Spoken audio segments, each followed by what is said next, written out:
Thanks for your company. We're coming to you live from our studios in Kokomlemle, also on DSTV channel 421, Go TV channel 144, on your digital televisions and around the world on myjoyonline.com. The details now.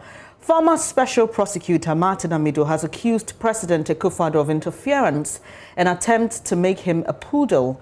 Martin Amidu resigned on Monday after 3 years in office. In a resignation letter, he says he does not feel that President Akufo-Addo has done enough to safeguard the independence of his office.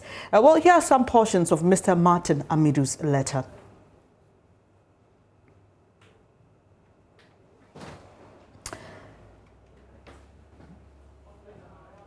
What do you want?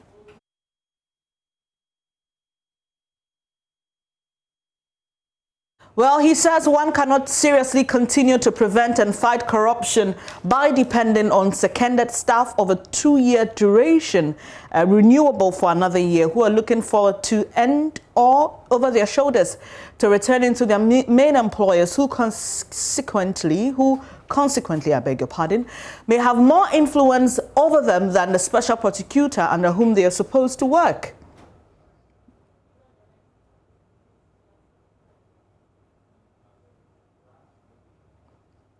He also says, Your Excellency was acting as a judge in your own cause, usurping my functions to take any independent follow-up actions on the anti-corruption assessment report. And this is referring to the Ijapa deal.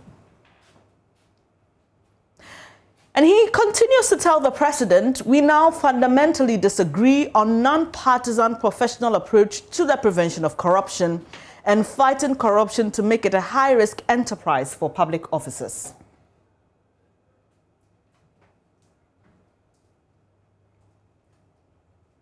And he says, I am prepared to meet the threats of my demise as the price to pay for serving my country without fear or favor.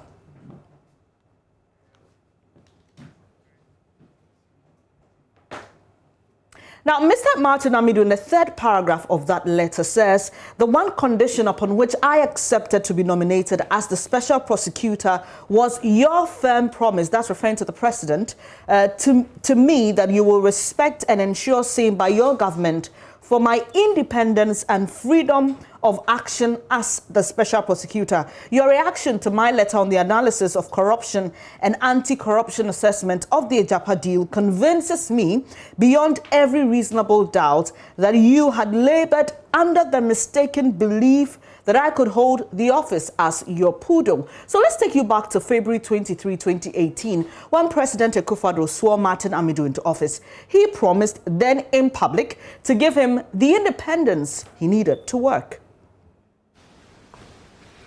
The Ghanaian people expect the office of the Special Prosecutor to rise to the challenge and to the occasion and collaborate with other existing law enforcement agencies to fight relentlessly.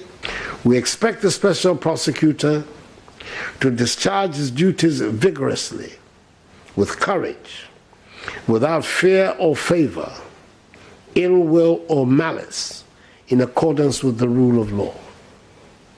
The establishment of this office is for a high purpose and must not under any circumstances be used as an avenue for persecution or vengeance. The office will be required to do justice to all manner of persons.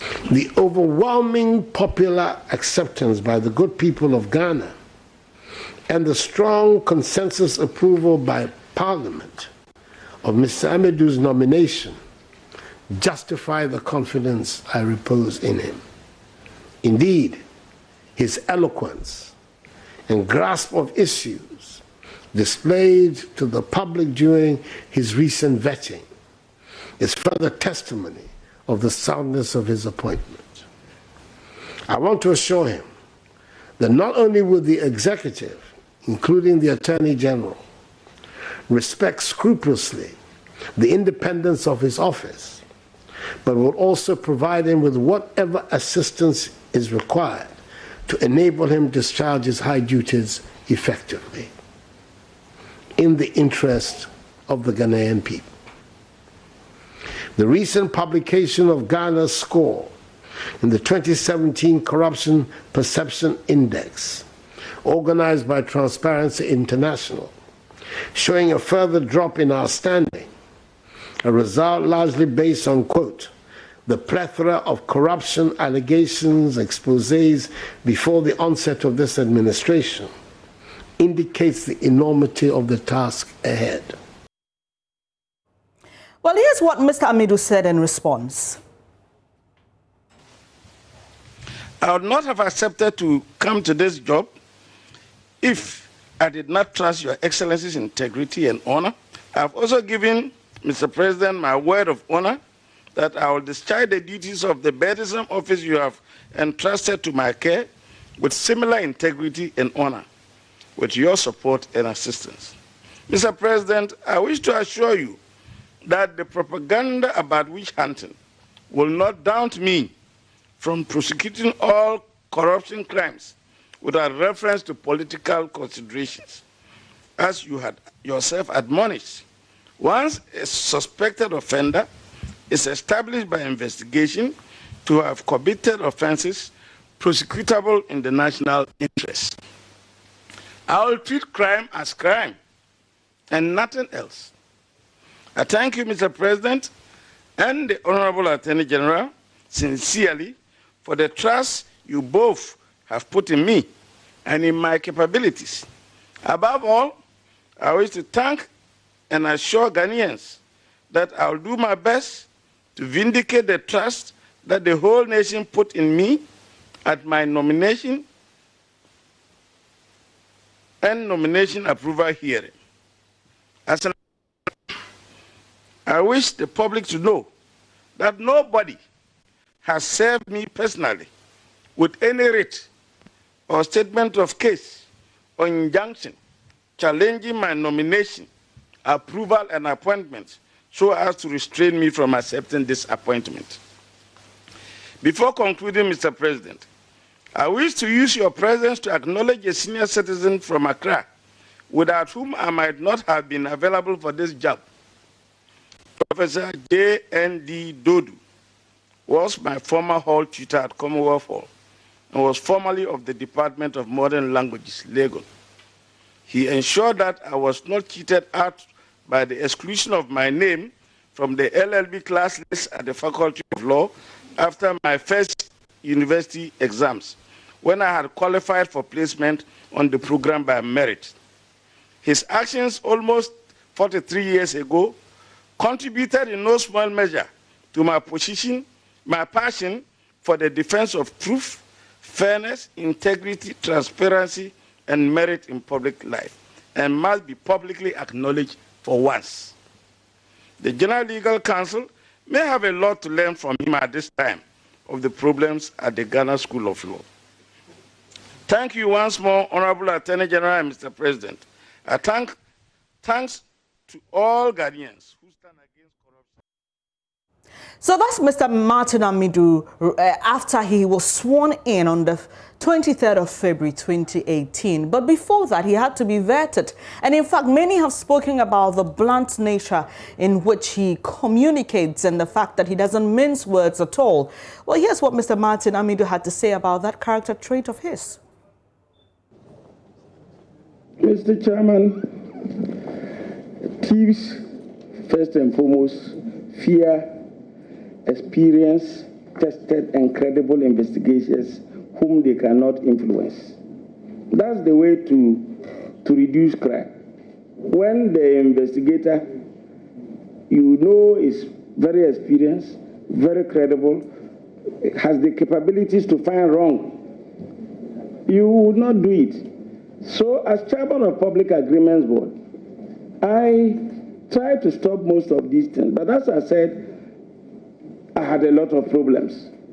And so when the Constitution came into force and PNDC Law 42 lapsed, I was too happy because I didn't have to quarrel with my colleagues who thought that the best way was to cut corners. So I stuck to my work as Deputy Attorney General. And I remember being told that Parliament will handle it. So you go and sit somewhere. So I sat somewhere. But I still helped the Attorney General to review agreements. And the records are there. If you go and look at the agreements I reviewed, they will tell you that I say it as it is. This is not in the national interest, and therefore don't do it. Mr. Chairman, even as Attorney General, when the Chinese loan was brought to Parliament without my concurrence, I wrote a letter to the Council to say I had not given my approval.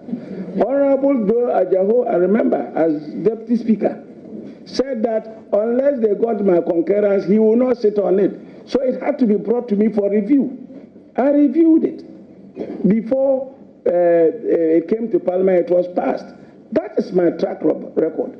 This country is not a milking cow. It is for the people of this country, particularly the downtrodden and the poor ones. And I'm saying that that's my position. It will be whether I am approved or not, I will continue to fight for the people of this country.